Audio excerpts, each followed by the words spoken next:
From the Library of Congress in Washington, D.C.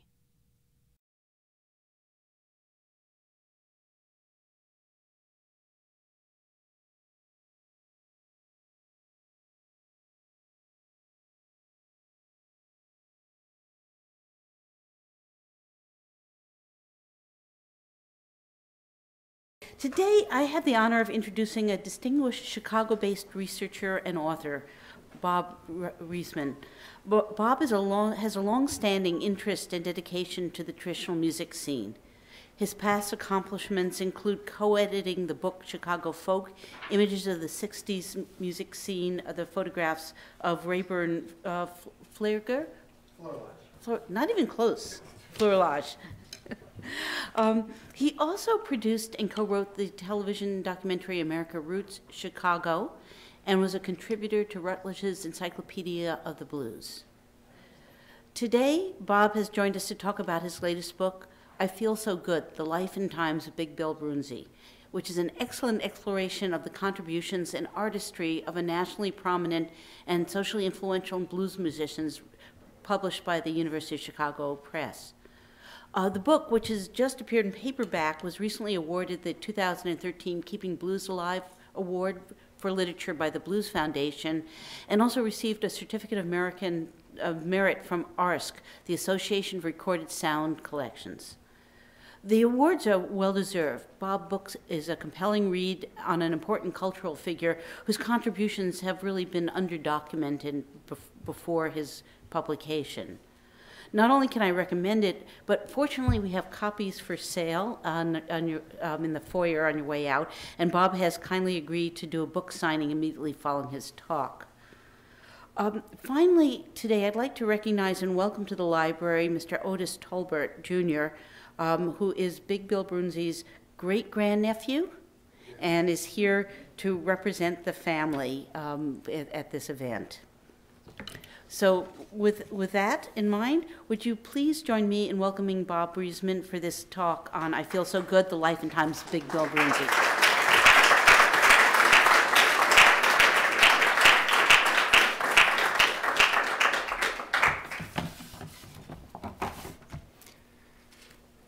What an honor it is to be here, and thanks to all of you for coming.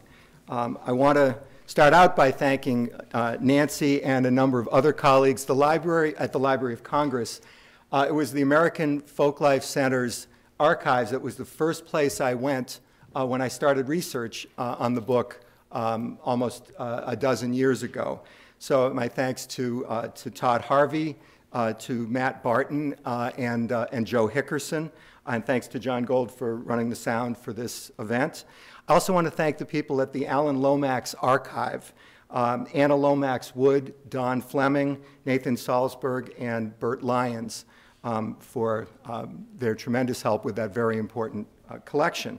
And I'd like to echo Nancy's words in recognizing Otis. Otis's mother, Rosie Tolbert, and his aunt, Joanne Jackson, were the people who made it possible for me to be able to learn the story of Big Bill Broonzy's origins, which I'll talk about in a little bit.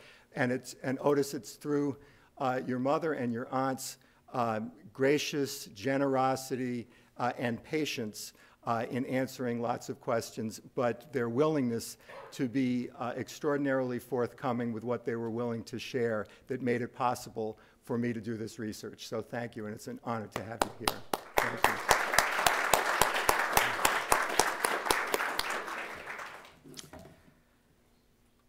Who was Big Bill Broonzy, and why does he merit our attention? I'll have a few things to say about that during the course of these remarks, but the place to start is letting the man speak for himself with his guitar.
That was Big Bill performing at a summer camp at a cooperative called Circle Pine Center in Michigan in the summer of 1957.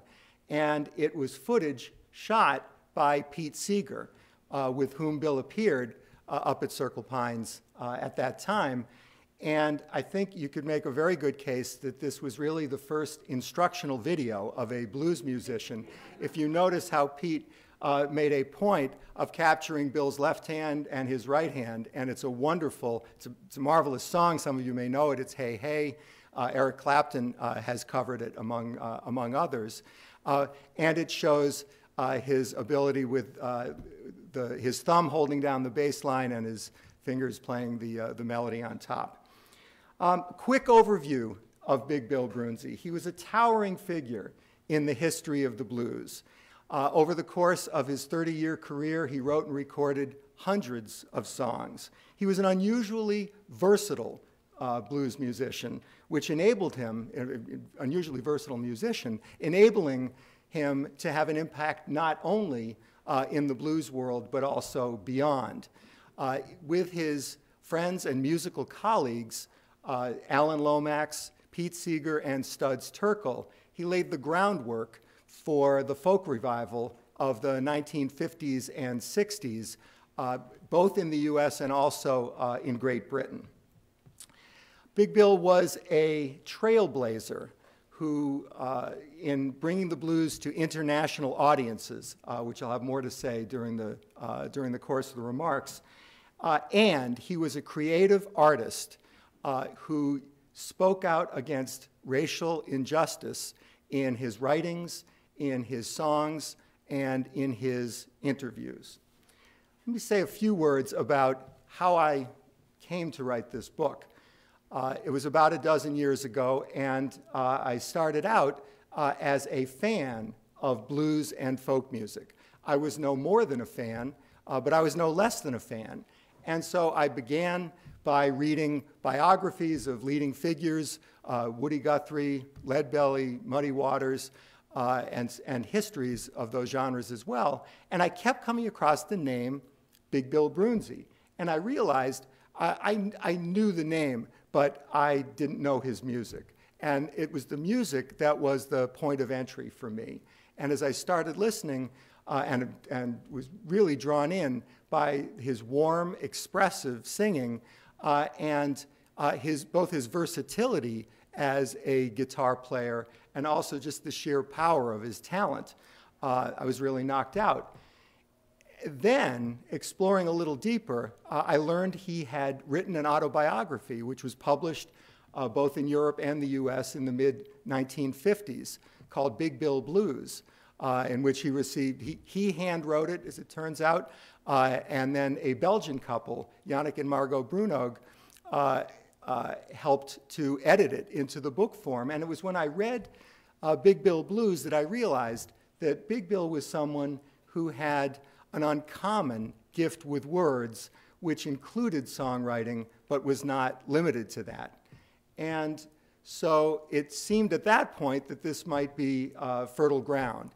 As I talked to people in the book world and the music world, I got a unanimous response, which was, yes, this was a project worth pursuing, that Big Bill was someone who had not gotten the recognition that he deserved. Now, I'd never done anything remotely like this before, but I did have a background in human resources.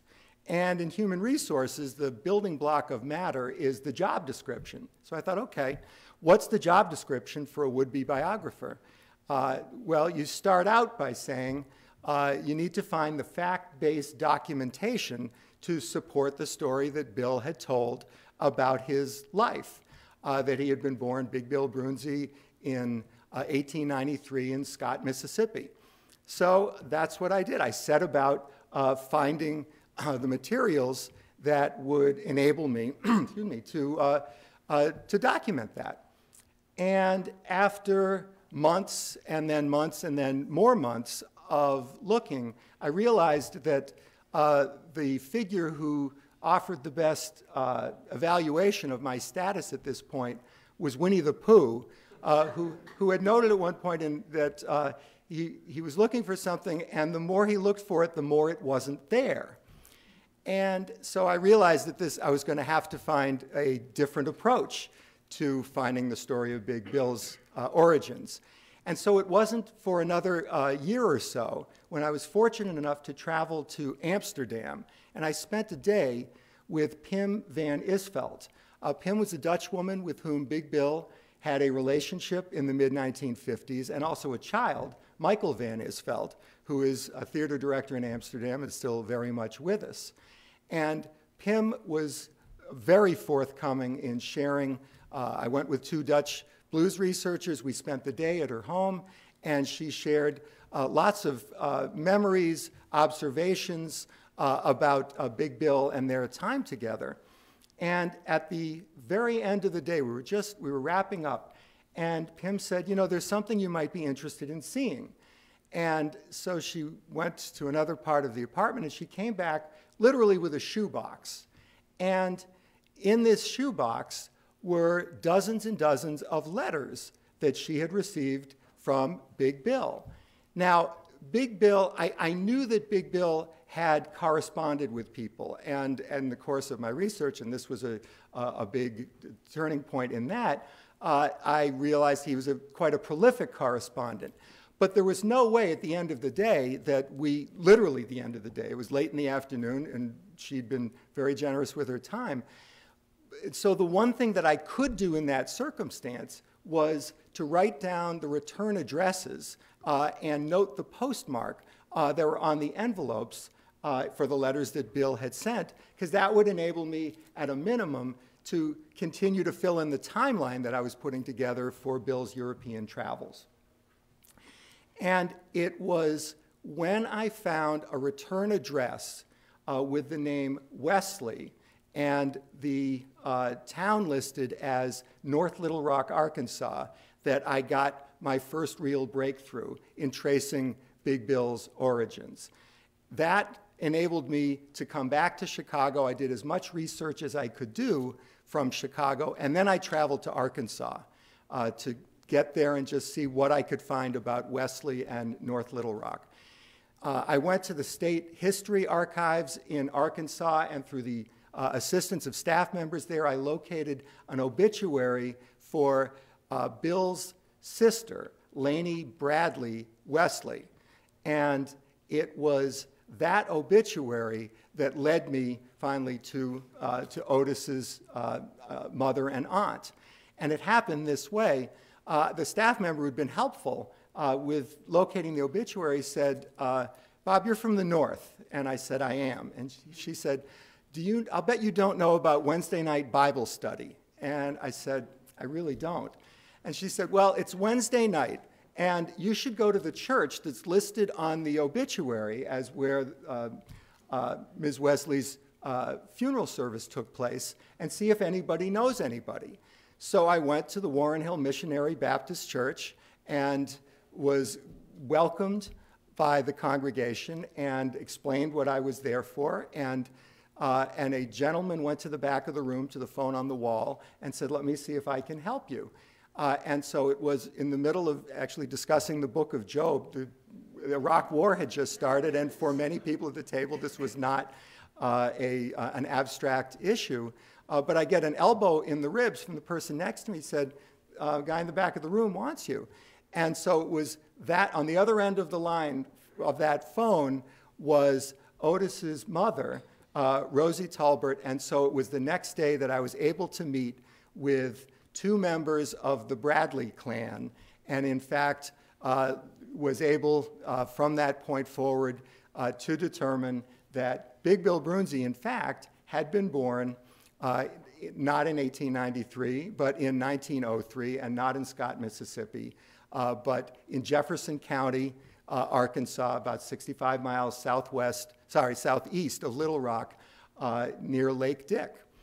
Now, I want to stress a point here, which was, having learned this, the challenge then became how to write about this, how to incorporate this into a biography. And I struggled with this for some time.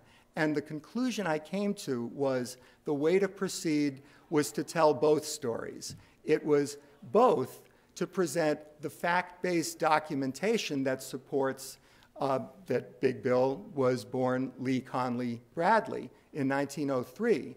And there was a whole set of materials, Social Security records, marriage licenses, lots of things supporting that.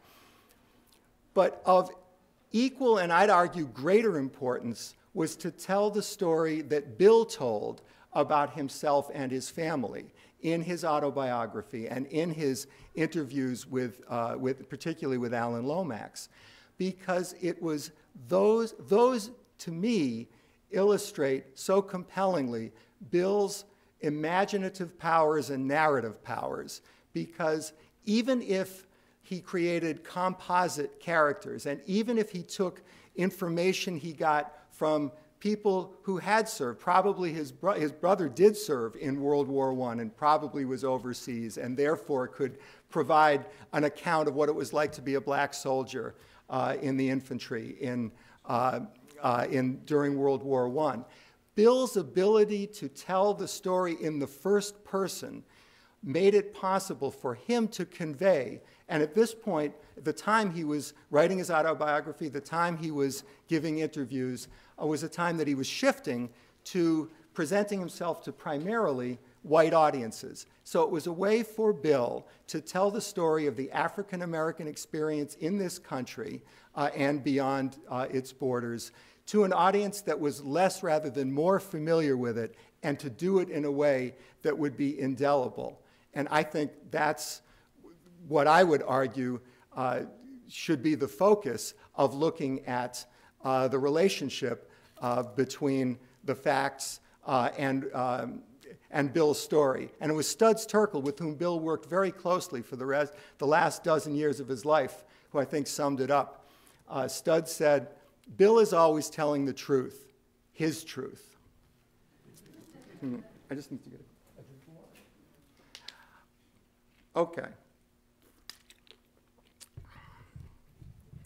Let's get to Bill's career as a musician.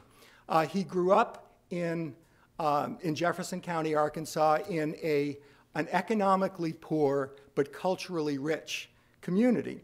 His first exposure to music came from both sacred sources and secular sources, and in particular, his early musical training came as being a member of a black string band. Now, black string bands were the primary musical unit in most rural African-American communities. They would play for church picnics. They would play for country dances.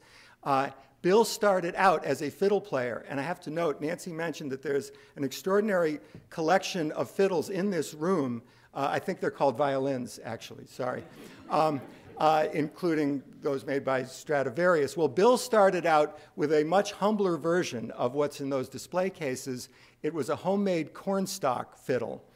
He graduated to more conventional instruments, but the black string band generally included some combination of a mandolin, a banjo, a guitar, a bass, and a fiddle. And it was there that Bill received his primary musical training. And a key point to note here is Bill had a dual experience by participating in this ensemble. One was he had to be able to step up and take the lead as in driving the melody forward for the dancers when it was time for him to be showcased as the fiddle player. So he had to learn to master that. But in addition to that, he had to play effectively as a member of an ensemble.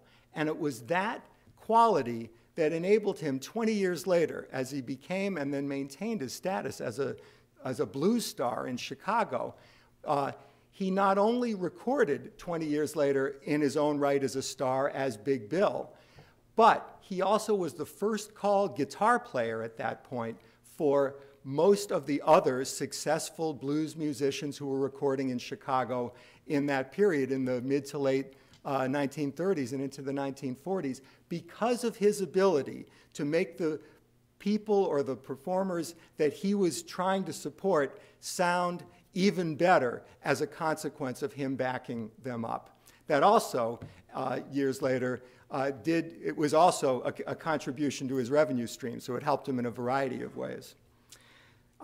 Bill then traveled in the early to mid 1920s up to Chicago as part of the Great Migration, hundreds of thousands of African Americans moving from the South to the North. As with many black families, he had a family member in Chicago. He had a brother who was a Pullman car porter, and he started out, that was his foothold. Now, it was a wonderful time to come to Chicago as an ambitious young musician. Chicago was in the process of becoming a center of black music. Remember, this is a time where at the jazz clubs in Chicago, Jelly Roll Morton had come to town, and King Oliver and Louis Armstrong all had extended residencies. So you had some of the finest musicians playing in the genre at the time in and around Chicago. And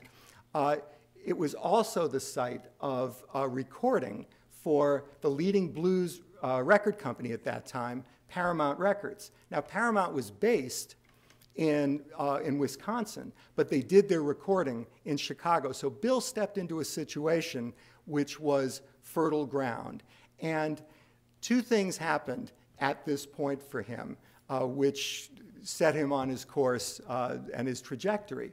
One was he recognized by listening to what the popular music, what the records were, what the music was that was being played in the blues world in particular. The leading was not the music that he had been playing. What he would have heard, and what he did hear, were solo performers accompanying themselves on guitar.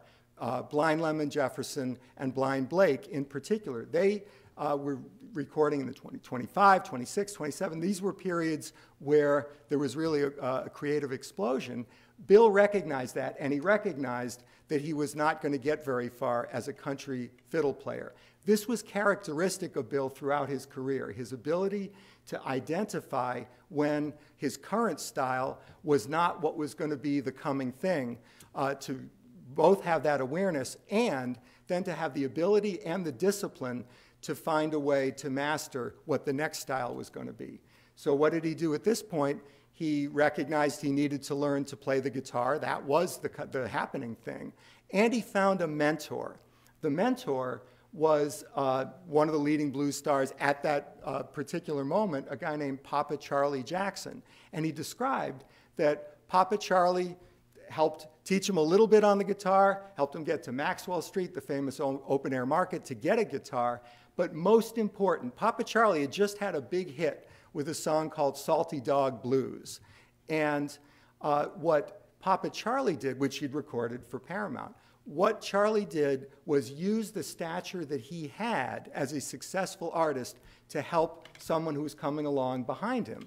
So Papa Charlie introduced Big Bill to the leading figure at Paramount, therefore the leading figure in blues recording in Chicago at that time, a guy named J. Mayo Williams. Now, he was known as Ink Williams because of his success in signing artists who would then go on to be successful.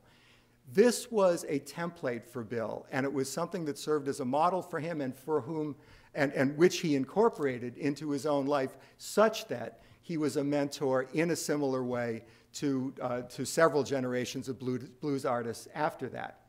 So Bill got himself ready, got a second guitar player with him, went in, they auditioned, and Ink Williams said, "You're not ready yet." Went back, worked a little harder, came back in, and finally succeeded in getting his record made. That launched his career in the late 1920s. Shortly thereafter, a new style emerged. So Bill had to once again, and very quickly, make an adjustment. And the style was Hokum. It was known as Hokum music. The big hit was a song called "It's Tight Like That." Hokum music, to characterize it as double entendre music, would actually be a gross distortion of the English language. It was single entendre music. It was party music, and it was played in settings like house rent parties because at that point there weren't the blues clubs for which Chicago has become known since the 1940s onward. These were literally gatherings in somebody's apartment. They'd have a piano there, a guitar player would show up, some potluck food. It's prohibition, so somebody's got to bring the illegal booze, and everybody kicks in a little something so that person, the apartment owners or the renter can pay the rent. But the point is, that was the scale on which it was operating, and everybody was there just to have a good time. So let's go to the first audio selection. This is a song that Bill recorded called Eagle Riding Papa. It's worth noting that the piano player in this ensemble was named Georgia Tom. Now, he was Georgia Tom Dorsey when he was a blues player, but several years after this, he became Thomas A. Dorsey, the father of modern gospel music. So let's listen to a brief clip from Eagle Riding Papa, and listen particularly for Bill playing the guitar. As he's not singing, but he's playing guitar. This is an instrument he only recently has mastered.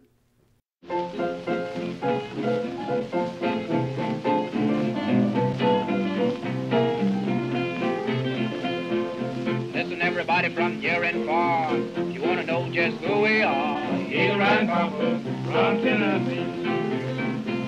Now, if you like the way we play, listen while we try to say, Eagle Riding Papa from Tennessee. All night long, we sing this song. If you get this song, you can't go wrong. And how we'll make you loose, we'll make you tight, make you shake it till broad daylight. Eagle Riding Papa from Tennessee.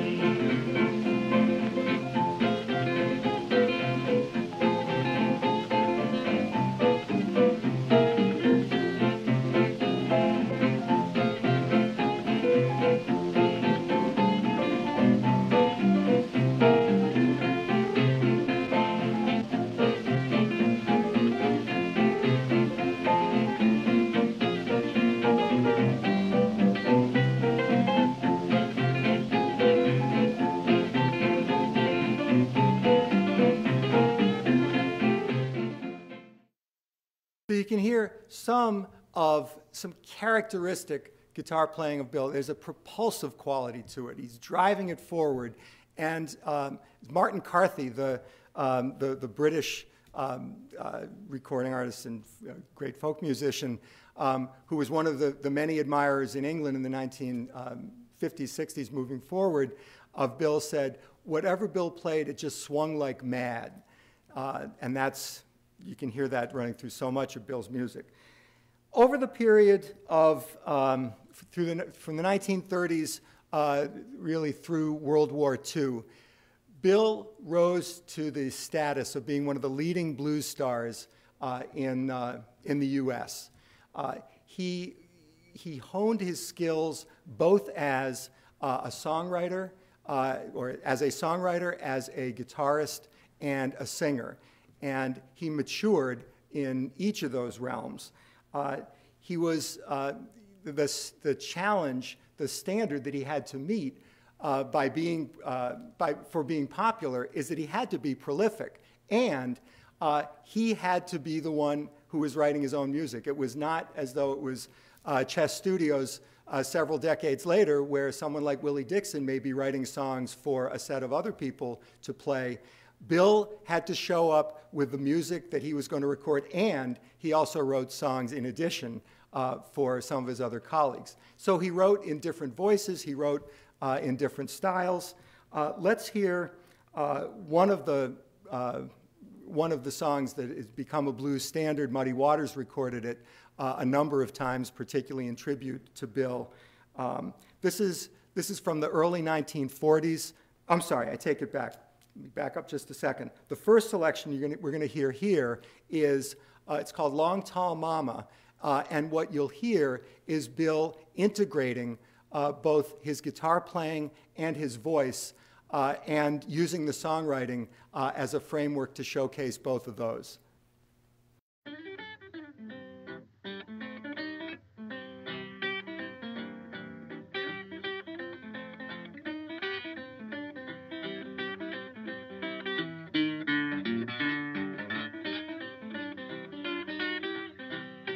Got a long, tall mama, she stands about 7 feet 9. Got a long, tall mama, she stands about 7 feet 9. And when she get to loving, holler, Papa, won't you take your time? Or when she started loving, she sure can do her stuff. Or when she started loving, Lord, she sure can do her stuff. And she squeezed me so tight, holler, Mama, Lord, if that's enough.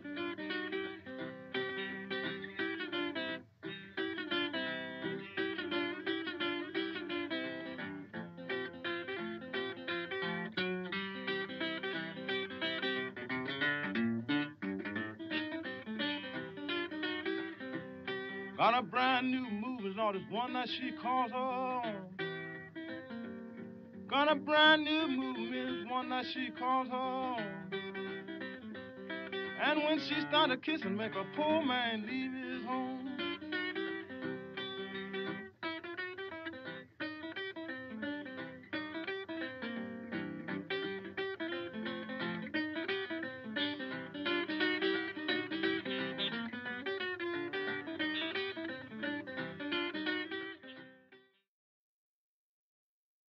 Eric Clapton has identified Big Bill as both an early and an enduring inspiration. And one of the things he said about Bill's guitar playing is that there's an almost mathematical precision to it. And what I think you can hear in there is this combination of the almost mathematical precision that swings at the same time. The next selection came from a few years later, again, the early 1940s. By now, Bill was well established, and it's a song called I Feel So Good.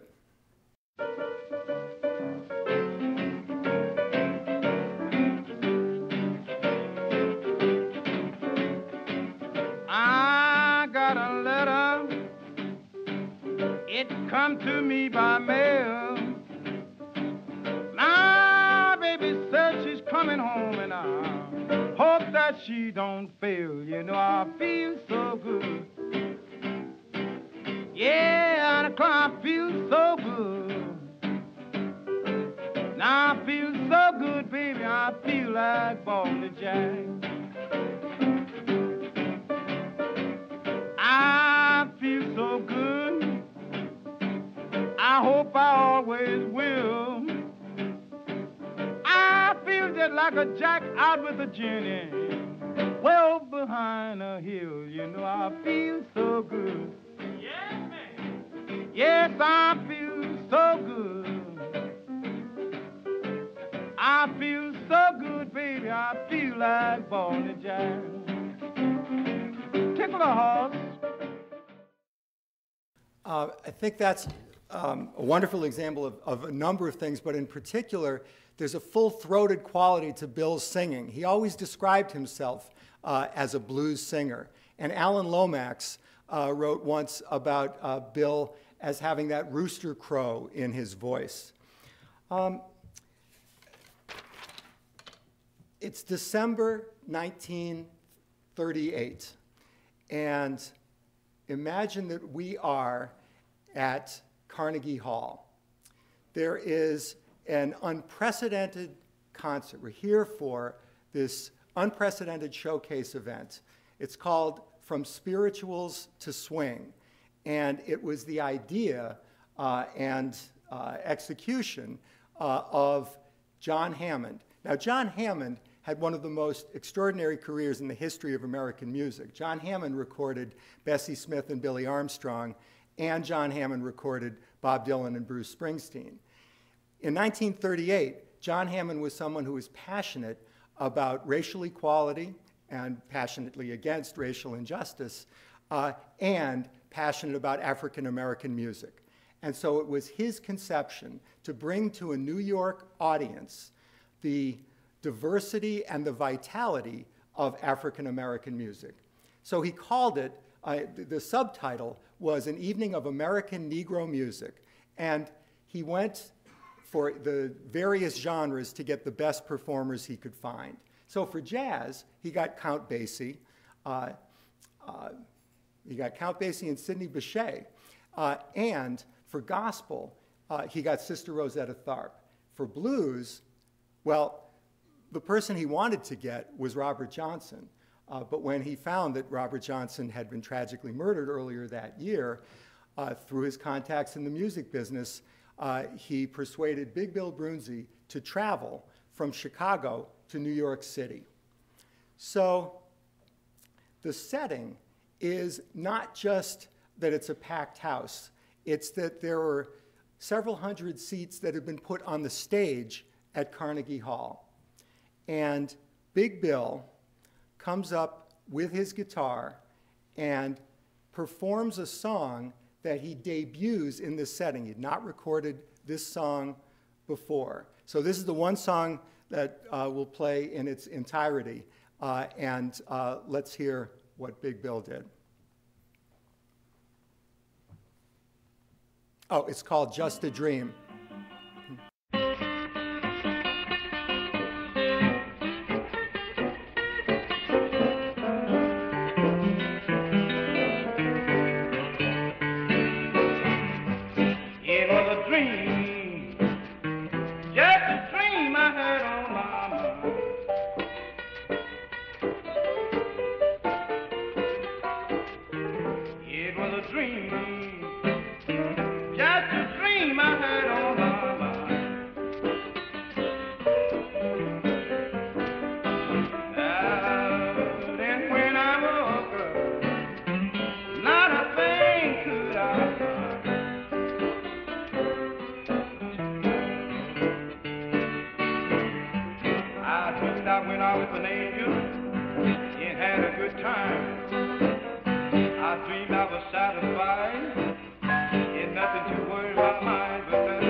I played policy and played the horses too. I dreamed I'd win so much money, I didn't know what to do, but that was just a dream.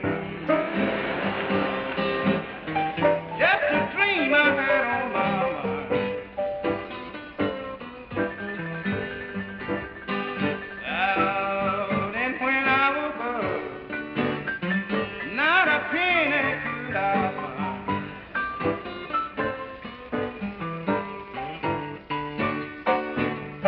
I dreamed I was in the White House, sitting in the president's chair. I dreamed he'd shake my hand, said, Bill, I'm glad you're here, but that was just a dream. Lord, a dream I had on my mind.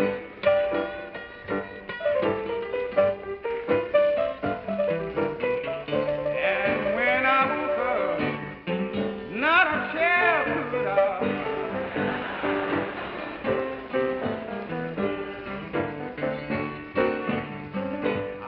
I got married and started a little family. I dreamed I had 10 children and they all looked just like me, but that was just a dream. Lord, a dream I had on my mind.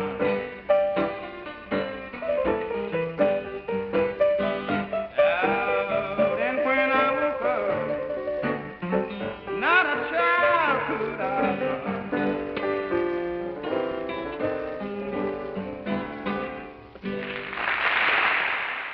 What did he do in that setting? He comes onto the most prestigious stage in the United States, facing a larger audience than he'd ever seen, a predominantly white audience in New York City.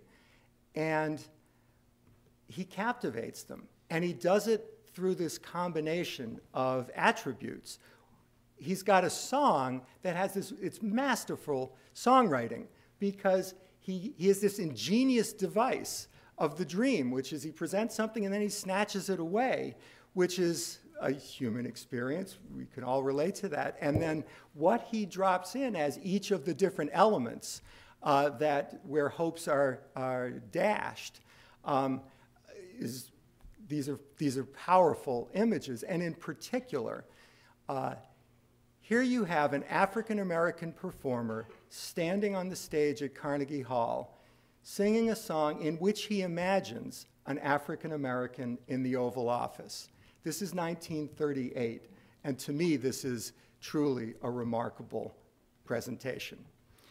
For Bill, internally, and professionally, this was the turning point in his career, because what he learned from this experience was that he could get up in front of an audience just with his guitar. He didn't need an ensemble. At this point, all the recordings he's doing are with piano, drums, horns, and just with his guitar, all he needs are his songwriting abilities, his singing, his guitar playing, and his charisma, his ability to present to an audience in a way that he will win them over.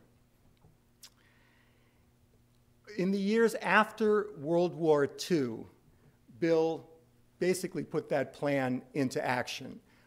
He shifted his focus from primarily directing his efforts toward African-American audiences towards, and more in the direction of white audiences, and increasingly playing as a solo acoustic performer. There was an organization that started in New York City at the very end of World War II that gave him a real boost in these efforts. It was called People's Songs. It was founded by Pete Seeger, and members of the group included Alan Lomax, Woody Guthrie, and others. And these were primarily people who had served in the armed forces during the war and come back and wanted to devote their creative energies to the service of a set of social causes that they believed in strongly. One was fighting for strong unions, the other was fighting for racial justice. And so it was in different music, and music was a primary tool that they would use. Alan Lomax presented a set of concerts in New York City at Town Hall in which Bill performed.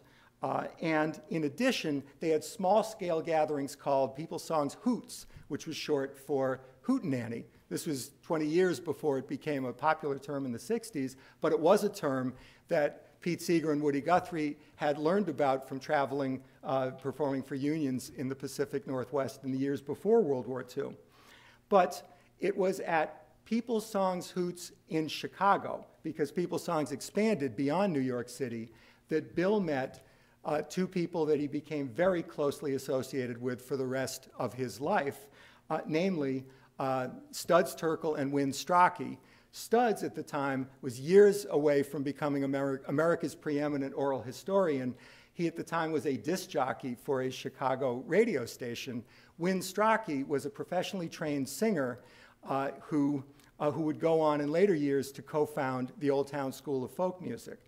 The three of them, Win, Bill, and Studs, would form the nucleus of the seminal folk music group in Chicago, a group called I Come For To Sing, which in later years really set the groundwork, laid the framework for the folk song advance in Chicago in the 1950s, 60s, and going forward, because they had a successful residency, a regular Monday night gig for a number of years in the early 50s at the most prestigious jazz club in Chicago. It was at People's Songs Concerts and Hoots that Bill debuted and then performed the song that is as much of an anthem as the pre-civil rights era had. Remember, this is an era in the 1940s where the civil rights movement is in an embryonic, very early stage, well before the convergence of political action and music that happened 15 or so years later. But Bill had written a song which I think also presents his songwriting skills in sharp focus because of its ability to convey a message along with a singable chorus. So we'll now hear Black, Brown, and White Blues. This little song that I'm singing about, people you know is true. If you black and gotta work for a living now, this is what they would say to you. They says, if you was white, you'd be alright. If you was brown, stick around. But as you black, oh brother, get back, get back, get back. I was in a place one night, they was all having fun. They was all buying beer and wine, but they would not sell me none. They said, if you was white, you'd be alright. If you was brown, you stick around. But as you black, oh brother, get back, get back, get back.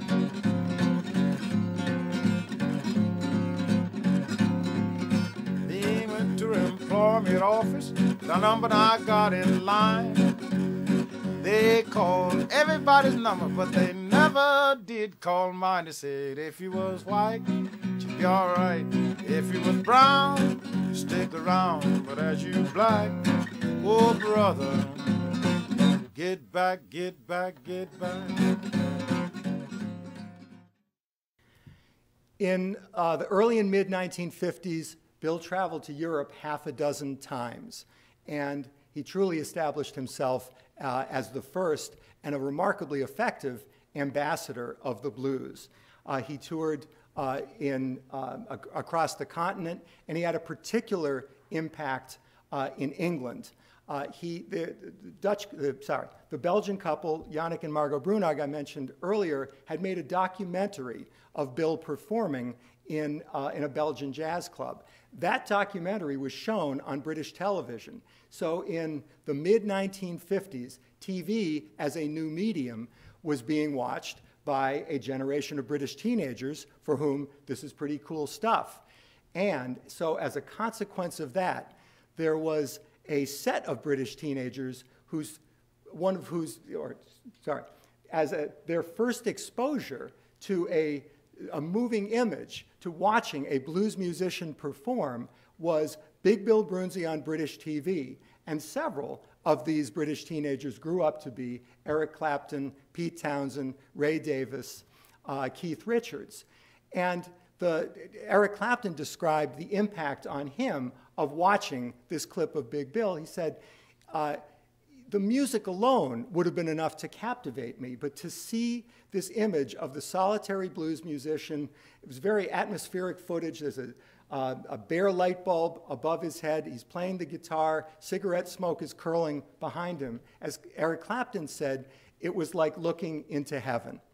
Now, of that group of musicians that went on with their colleagues to revolutionize popular music in the decades after that, while some of them, particularly Eric Clapton, have recorded Big Bill songs, it is fair and safe to say that for each of them, Big Bill is part of their musical DNA. Bill came back from Europe in 1957, just around the time that Pete Seeger shot that footage, and sadly he learned that he had been diagnosed with lung cancer. When the doctors operated, they nicked his vocal cords. But even though he couldn't sing, he could still play at that point. And so it was at the opening night of the Old Town School of Folk Music in December 1957 that Big Bill was the featured performer. It was a big success as a consequence of his contribution to that. Bill died in August of 1958, and his lead pallbearer was Muddy Waters. And this was not accidental. Several generations of blues musicians in Chicago had benefited from Bill's mentorship and guidance. None of them spoke more emphatically or with a deeper sense of gratitude than Muddy.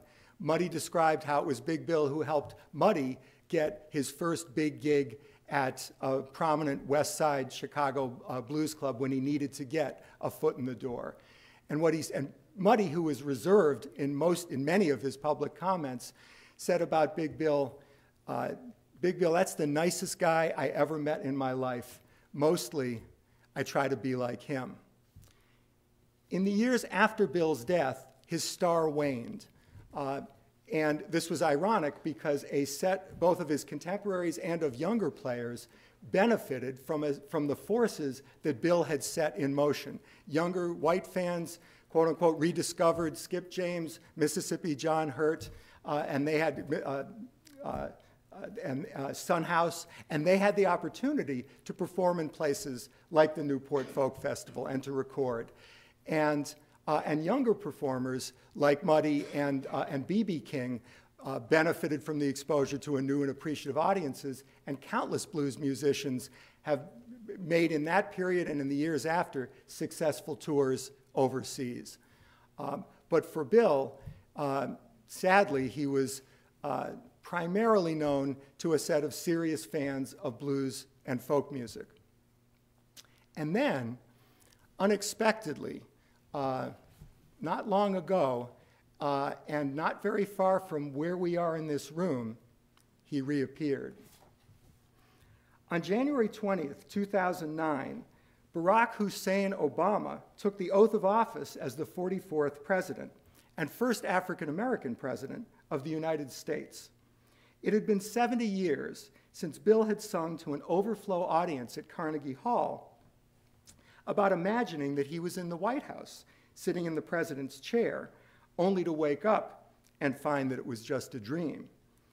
Almost 45 years after Bill had argued strenuously to a Dutch audience of jazz fans that it will never be a black man's world, an African American had become arguably the most powerful person on the planet.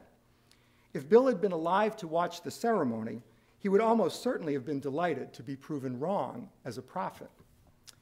If he had continued to listen to the closing prayer delivered by the Reverend Joseph Lowry, he would probably have been even more surprised to hear some of his own words echoed in the minister's benediction. Bill would have heard a prayer for that day when black will not be asked to get back, when brown can stick around, when yellow will be mellow, when the red man can get ahead man, and when white will embrace what is right. The words may not have been exactly the same, and Reverend Lowry may not have consciously quoted from Bill's song, as some of the phrases had been in use in African American circles before Bill incorporated them into his black, brown, and white blues. But 50 years after his funeral, billions of people around the globe were hearing the rhythmic cadences and well-crafted insights with which Bill had captivated music fans, first in the United States and then far beyond its borders. Thank you.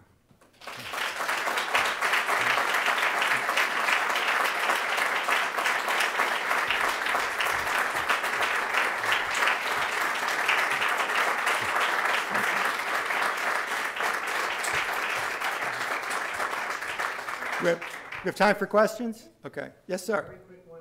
That early British TV footage you mentioned, yes. Is that available? Yes, it's on YouTube and it's on Google Video. It's listed in various forms. Sometimes it's listed as low light and blue smoke. The total footage is about 17 minutes. Sometimes you can see pieces chopped up and sometimes you can see the whole thing. Depends on the status of what's posted at the time. Yes, ma'am. It's very interesting because last night on HBO I was watching the documentary about the Rolling Stones' 50th anniversary, Right. and they were making direct references to having seen that show. And in fact, their first several years of performing were strictly blues covers. Right. You know, so Wow. it's nice to be able to hear that, you know, people who have made it, you know, and are established are giving credit to people who did not have that popularity. Right. And the only reason I was able to interview a set of the major figures in British and international rock and roll was because for the ones that responded when I reached out, clearly the connection with Big Bill was something that they wanted to make sure would be on the record. These are very busy people, but as I mentioned, it was both an initial connection, but he's also an ongoing source of inspiration. Thank you. Yes, sir. I'm guessing John Hammond recorded the evening at Carnegie Hall? I've never seen it. Yeah, it's now out on a 3 CD set. It was released maybe a decade or so ago on Vanguard Records. That's where I found the recording. But yes, I don't know that every performance There were two Spirituals to Swing concerts. One was in December 38, one was in 39. The 3 CD set has both of them. I don't know that it has every performance, but it's got an awful lot of them.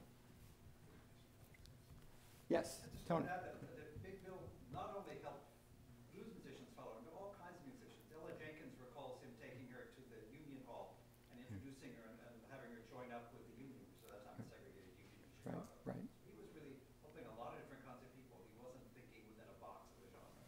Right. Thank you. One more question? Any more questions? Actually, Tony, I should read what Pete Seeger said, which was, it echoes your comments. I knew Big Bill Broonzy in the 1940s and 50s near the end of his life. I think he was genuinely reaching out all his life to different people. So, and Pete was someone who performed numerous times with Bill and saw him in many settings. So thank you. Yes? Yeah. How self-consciously do you think Bill recognized himself as a racial activist? I think what Bill was very savvy, as the late wife of the British blues historian Paul Oliver said, he was very knowing. He didn't miss a thing. And when he was performing and recording songs like Black, Brown, and White Blues, this was a period where Paul Robeson was running into tremendous resistance, and a lot more than that, from the United States government, where Josh White had volunteered to come and talk to the House Un-American Activities Committee, and the fallout from that was quite significant. I think what Bill was mindful of was that he had a fairly narrow tightrope to walk, but I think he made sure to do it in a way which, to use a phrase that he uses in one of his stories in Big Bill Blues, he was straddling. He was straddling the fence, but he did it in a way that didn't put at risk his ability to earn a living as a musician. So I'm sure he was mindful of it. And he also, in particular, said he had tried to get an American recording company in the 1940s to record Black, Brown, and White Blues, because he was performing it in that period, and none of them would go near it. So the first time he recorded it was in France when he was over there in 1951. So I think when he saw opportunities, he would take advantage of them in a very mindful way. Yes, sir. How much is the book? I have the hardcover. The paperback is cheaper, and it's out in the back. I believe it's $13, and that's actually a nice segue into reminding people, thanking Bob Riesman for coming today and doing a great lecture. Thank you, Nancy. Thanks to you all. Thank you. This has been a presentation of the Library of Congress. Visit us at loc.gov.